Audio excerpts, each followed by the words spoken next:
Did she succeed? In today's story, we will answer this question. Enjoy watching. When you're pushed to the limit, anything can happen, and most likely will happen. Yes, I'm thinking about cheating. I answered calmly. How could you, after all these years? How could you betray me? She asked, perplexed. I don't really see this as a betrayal. It's more of an alternative consolation, someone to talk to spend a few peaceful hours with, someone who won't argue or complain or otherwise ruin a perfectly good evening. I've been missing this for a long time, and I want it back, I explained. I can't believe you would do this to me. My wife's face expressed both shock and bewilderment. Oh, come on, Sarah. What do you care? We haven't made love in years. Yes, we had a night once in a blue moon, but I'd hardly call it making love when you're just lying there doing nothing.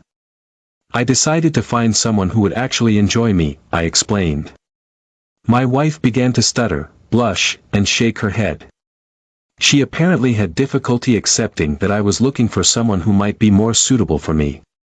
My name is Thomas Lwan. I am a successful investment advisor and have made myself and my family quite wealthy over the past 20 years. I am 48 years old. I am healthy and fit, thanks to regular exercise and proper nutrition. I am married to Sarah Gainselton, and we have been together for 24 years. We have 2 children, Aaron, who is 22 years old, and Bonita, who is 20 years old. Aaron will be an MIT graduate, and by all accounts, he is a genius. He will be a very rich young man if he decides to use his intelligence to make a profit. Bonita is still at Wellesley studying some obscure topic in art and history that won't make her any money, and God knows why she wants it as a career. Over the past 2 years, I have noticed that Sarah has changed. Unfortunately, it has changed for the worse. She has become very negative. Someone who has everything seems to have no satisfaction. She sees the dark side of everything and finds mistakes where there are none. One of the things she finds problematic is me. I constantly disappoint her in one way or another. In her opinion, I am stupid, inconsiderate, untalented, forgetful, lazy, arrogant, and irresponsible. I could go on. Note that none of these shortcomings are due to my lack of love for Sarah. I think she's scared to broach the topic. The thing about newfound wealth is that it takes away the fear of loneliness, for example. I can live without Sarah now. I know it. If she wants a divorce, I will regretfully agree. In fact, I plan to suggest it. Since she now thinks that I may be looking for another bed, she may want to get rid of me. Losing her won't mean as much to me as I once thought. Sarah Gaines, as I first knew her, was a bright, vivacious, wonderfully attractive young woman from a good middle-class family in Boston. She was great company because she was so bubbly. She was never the most beautiful woman in my world, but she was the most energetic and attractive person I had ever met. It was these qualities that attracted me to her and ultimately led me to propose. Of course, she accepted. Our first years together were wonderful. I loved the way we made love. When we had children, Sarah proved to be a very capable and loving mother. She impressed me with her parenting skills. I attribute the fact that they grew up to be smart, successful, and polite children entirely to Sarah. She was their mentor and teacher in everything. I loved them very much, but their mother was their inspiration. It wasn't until the kids left for college that I began to notice changes in Sarah. I wouldn't call it depression, but my wife's joy and vibrancy began to fade. This change in mood has never been more noticeable than in the bedroom. She was always ready and provocatively pretty, but when it started to decline, I was upset. I tried to discuss the problem with her, but she denied that anything had changed, saying that she loved me and always would. However, there was no denying that our love life was fading. I have lived in this situation for too long. I allowed our relationship to deteriorate even if I did not initiate it. I had to challenge her and get her to accept the changes. To my regret, I didn't do this. As you already understood, our intimate interaction was reduced to a casual commitment. To put it bluntly, she was terrible in bed. Then the question arose, what to do? In contrast to my supposed intention of having a mistress, my opinion of cheating was very low. It violated marriage vows and destroyed trust within the marriage. However, I was not yet old. I had an active libido that was not only unsatisfied, but literally hungry. Desperation pushed me to do something dramatic, but first, I decided to try again to talk to Sarah about my concerns. Sarah, I'm very upset about our relationship. We seem to be growing apart. What's worse, you don't seem to like me very much. You find fault with me over little things and rarely seem happy. Our love is so rare that I can't remember the last time we had an intim. Maybe it's time to talk about our future together, I said very seriously. Tom, what makes you think I'm unhappy? You can't expect me to be the same woman I was 20 years ago. I'm pretty satisfied with my life. I still love you, if that's what you're asking. And what does this talk about our future? She demanded. Sarah, you are still a very beautiful and desirable woman. I find it frustrating that you don't want to make love the way we used to. I'm wondering if you want a divorce. Oh my God, Tom, where do you get these thoughts from? I admit I'm not an intimate active as I used to be, but that doesn't mean I want to leave you. What's your problem? She asked, switching to an accusatory tone. My problem is very simple, Sarah. We don't make love anymore. We sometimes have a night, but we don't make love, I said emphatically. You're clearly unhappy because you spend most of your time when I'm around complaining about things that don't matter. That doesn't matter. Nonsense. This is not nonsense at all. Whether you like it or not, it is a fact, I said directly. I hope you will at least try to address my concerns. This nonsense has gone on for too long. I won't stand here and listen to you make up problems that don't exist. She responded arrogantly, well then, I have no other choice. I will give you 90 days to think about our future. I will pack my things and leave you. I will not contact you for 3 months. After this period, I will return and you can decide whether you want to change your behavior. If you decide to continue to ignore my concerns, I will file for divorce due to incompatibility. Am I clear? I asked in a demanding tone. Sarah stood wide-eyed and speechless as I gave her my ultimatum. I wasn't sure she believed me. I walked past her and went up to our bedroom where I began packing my clothes and toiletries for my extended absence. A few minutes later, Sarah appeared at the door. You can't be serious. Are you leaving me? Are you just up and leaving? Yes, 90 days, Sarah. I will talk to you again in 90 days. In the meantime, you would be wise to seek professional help. I know you don't believe it, but you have become a different person. I assure you, I will not tolerate this situation any longer. Now, if you will allow me, I will go. I was convinced that this extreme act was the only way to shake Sarah out of her complacency. I had been thinking about separation for weeks and was confident that this was the only way to change the status quo in our home. As I walked up the door into the garage, I wondered if she would follow me. She didn't. I wasn't particularly worried about the result. The only way I could see Sarah returning to the wonderful wife I had married so many years ago was to push her to her breaking point. I finally did what I should have done much earlier. I acted. I organized a room for myself at our club. It was an old, established place to live with a comfortable space and complete privacy. I changed my cell phone to a new one with a number that only a few trusted colleagues knew. I asked the club secretary to keep my whereabouts secret. I was almost sure that Sarah would be looking for me everywhere, but I suspected that she would never think to look for me where I was, in plain sight. I was wrong.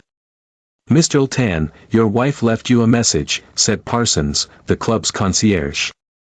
Well, that's not surprising. Does she know I'm staying here? I asked. I'm afraid so, sir. I guess I'll have to move on, I said thoughtfully. I found a small hotel complex in the suburbs and moved there that same day. I learned an important lesson. Don't underestimate Sarah. If there was a weakness in my plan, it was how I would spend the next 90 days. I was determined to avoid Sarah, but I wasn't really thinking about myself. What would I do? I couldn't go to my office. Sarah would be on alert. I couldn't visit our children. I'm sure Sarah had already warned them. I didn't expect sympathy from them. In preparation for this 3-month separation, I made some financial changes to our personal accounts. I limited the amount of funds available to Sarah in case she decided to resort to a scorched earth policy. She wouldn't notice it if she acted as usual.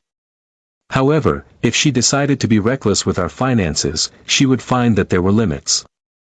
It's better to be safe than sorry. As for me, I had no such restrictions and decided it was time to take a vacation alone.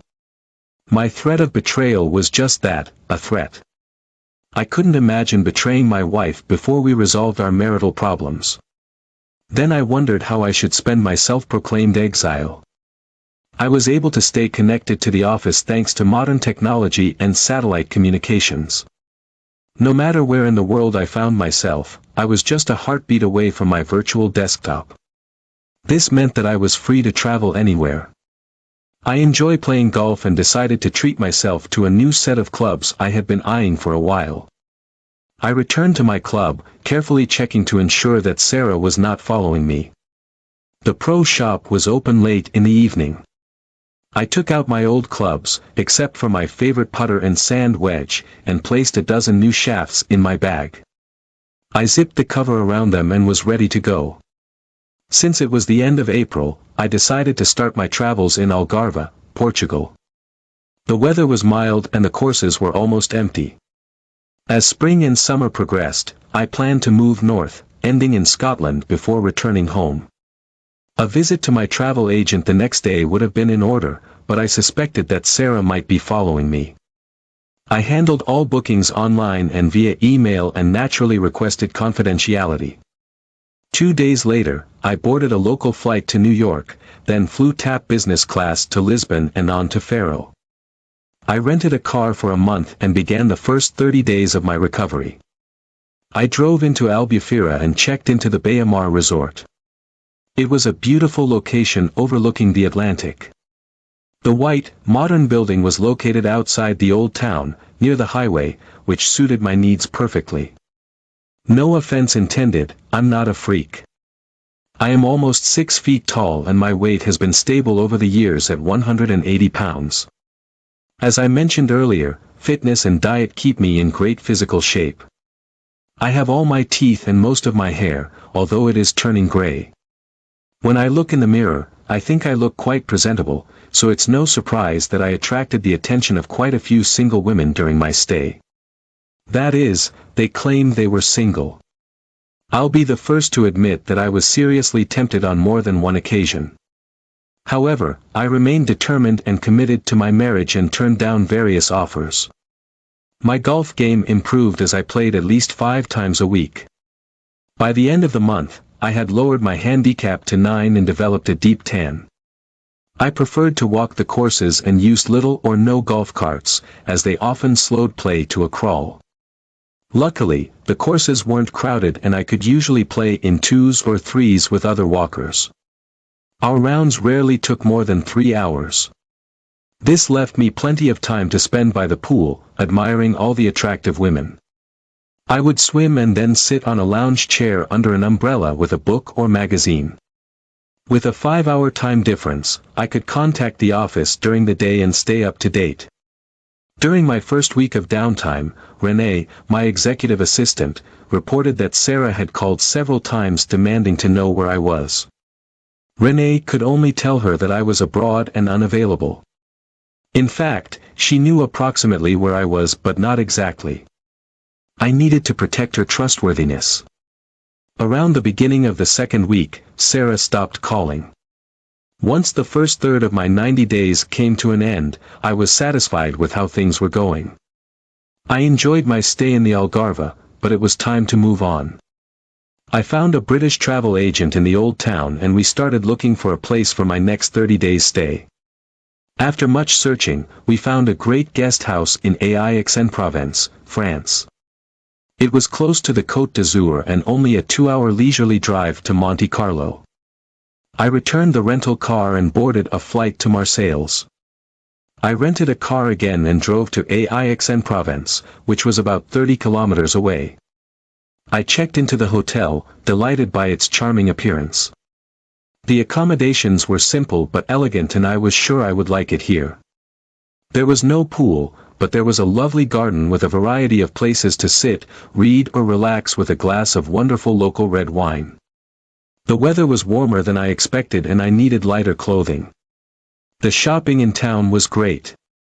The only problem I had was my inability to walk past a bakery or stop in for an afternoon or evening snack. I would need to be disciplined.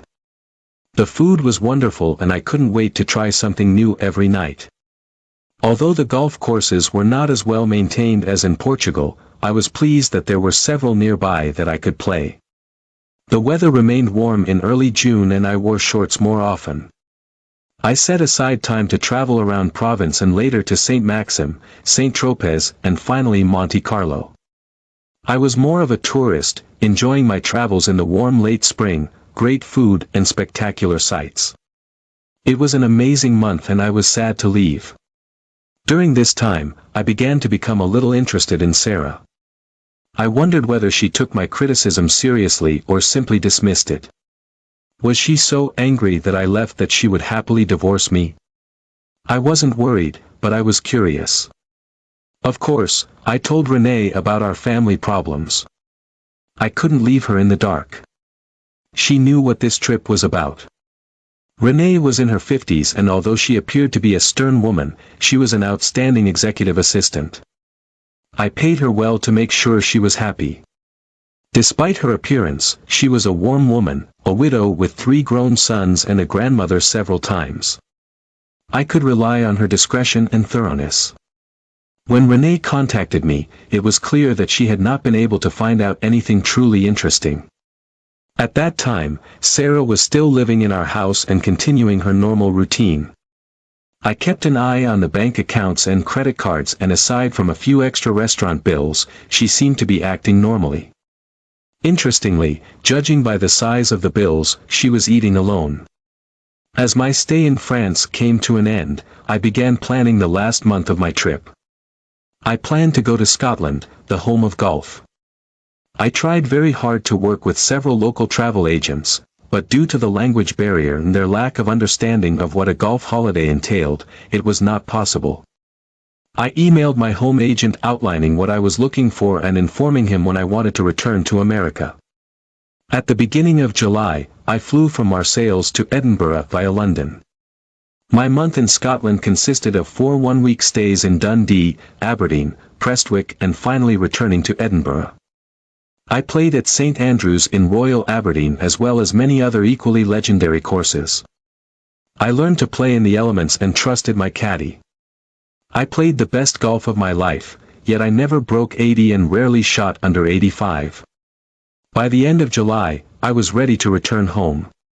I was fit, tanned, in good physical and mental health and ready to meet with Sarah to find out what decisions she had made. I wasn't worried, but I was curious. I loved her, but I couldn't live with her while she was the unpleasant woman she had become. I boarded the plane and prepared for the 6-hour flight to Boston. I arrived home early on Wednesday morning.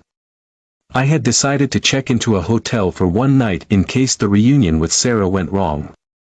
I hadn't yet decided whether to call my wife first to let her know I was coming or just show up at our house. I still hadn't made up my mind as I sat in the taxi on the way to the office. I had informed Renee about my plans in advance, so she was not surprised by my arrival. She greeted me warmly, as always, and we sat in my office while I told her about my travels. She said she hadn't heard much from Sarah since the second week of my trip and had no new information about her. I asked for her opinion on how I should approach our meeting the next day. She was sure that calling first would be appropriate. Later that afternoon, I checked into the hotel and took care of a couple of errands. I needed a haircut and quickly went to the barber shop before it closed. I hadn't liked the haircuts I got in Portugal and France. Only in Scotland was I able to get the style I wanted. Frank, my hairdresser, had no such problems. I enjoyed my first steak in 3 months and washed it down with a very good California Zinfandel. I chose the hotel restaurant because it was convenient and known for its quality. I also decided that I would call Sarah that night and tell her I would be home the next morning. This would give her time to prepare if necessary. When I returned to my room, I felt some excitement. The wine relaxed me, but I knew that at my age, jet lag would set in pretty quickly. I thought it best to call her now and find out what kind of reception I should expect. If it turned out to be extremely negative, my plans might change. "Hello." Sarah answered softly. "Hi, Sarah. It's me, Tom." "Oh, Tom. I was wondering when I would hear from you," she said in a calm tone. "I'm back and plan to be at our house tomorrow morning. Would that be convenient?" I asked carefully. "Of course," she paused. "Where are you going to be here? 10 o'clock in the morning suits you?" "Yes, of course. But why do you feel like you have to ask permission?" It didn't sound like a complaint. It was more out of curiosity. I've been away for a long time. I didn't want to take anything for granted and I thought I had to call you first. I explained. "That's very considerate. I'll be glad to see you at 10 then." It didn't sound like a joke. It sounded sincere. "Well, good night, Sarah." "Good night, Tom." I couldn't gauge her mood from the call. She was calm and quiet, not aggressive at all. This gave me hope for tomorrow and allowed me to sleep better that night. I arrived home a little before 10 the next morning. The house looked the same as it did the day I left 3 months ago. As always, everything was neat. The lawns had been mowed and apparently recently. There were no signs of life, but this was not unusual. We rarely used more than 4 or 5 rooms in the house and most of them were in the back. I parked my car in the circular driveway rather than in the garage. I was unsure of my acceptance and decided to leave the car in front just in case things went wrong. I almost rang the bell but then realized that this was my home. I opened the unlocked door and entered. As I walked into the hallway, I saw Sarah sitting in the living room in her favorite chair. I walked into the sunny room and saw my wife for the first time in 3 months. "Hi, Sarah," I said. "Hi, Tom," she replied, standing up to greet me with a small smile. I walked up to her and hugged her, kissing her softly. She surprised me when she returned my kiss. "It's good to see you again," she whispered, loosening the hug. "You look so healthy and tan. I haven't seen you like this in years. I thought I was prepared for our reunion but I was wrong. This was not the Sarah I left 3 months ago." "Would you like some coffee?" she asked. "Yeah, thanks," I said, following her into the kitchen. She took out my favorite mug and poured some coffee, handing it to me. "How are you doing, Sarah?" I began hesitantly. She looked at me strangely for a moment. "It's okay," she said quietly. "Tell me about the last 3 months." I suggested trying to start a conversation. She looked at me again with that strange look and then sat down on a kitchen chair, looking into her cup, her hands resting flat on the table in front of her. "I tried to find you, but Renee couldn't or wouldn't help me. You just disappeared." "I guess that was your plan," she said, looking up at me. I nodded in confirmation. I was upset for a while. I hadn't been alone in years. I called the kids every now and then, but it wasn't the same. After the first week, I realized I had to do something or I'd go crazy. I went to Dr. Tamer. I told her about our separation and your feelings for me. All she wanted was to prescribe antidepressants. I got angry and left her office. I looked for another doctor and with Renee's help, I found Dr. Mitchell. She is much younger, but not like Dr. Tamer. She's not a big fan of pills unless they are life-saving. She told her story in a calm, matter-of-fact voice. Did you say with the help of Renee? I asked in surprise. Yes. A few years ago, she told me that she was going through a hard time with menopause and found this wonderful doctor who really helped her. It was Dr. Mitchell and I made an appointment with her. Are you suggesting that your problems are related to menopause? I asked carefully. Dr. Mitchell thought it was possible. Sarah answered cautiously. She's been good to me, Tom. We talked for a long time and she thought I needed professional help. She referred me to another doctor who specializes in emotional problems associated with menopause. I didn't even know such specialists existed. I'm still not sure that this was the reason for my behavior. I just knew that I couldn't continue to live like this. I had to try to do something to feel better. So you were aware of your temperament? I asked. Yes, of course. I knew I was unhappy but I didn't see how I could get out of it. I just wasn't smart enough to ask for help sooner. I thought it would go away with time, she admitted. When did you realize this? I couldn't bring myself to admit that I had a problem. I was just in denial. I didn't realize how distant you were. I didn't really believe or want to believe that you would actually leave. I definitely couldn't imagine that you would have an affair. But when you left and I realized that you were serious, I was shocked. I didn't know what to do. So tell me about your new doctor, I said, curious about what was going on with Sarah. Dr. Bartholomew is a psychiatrist.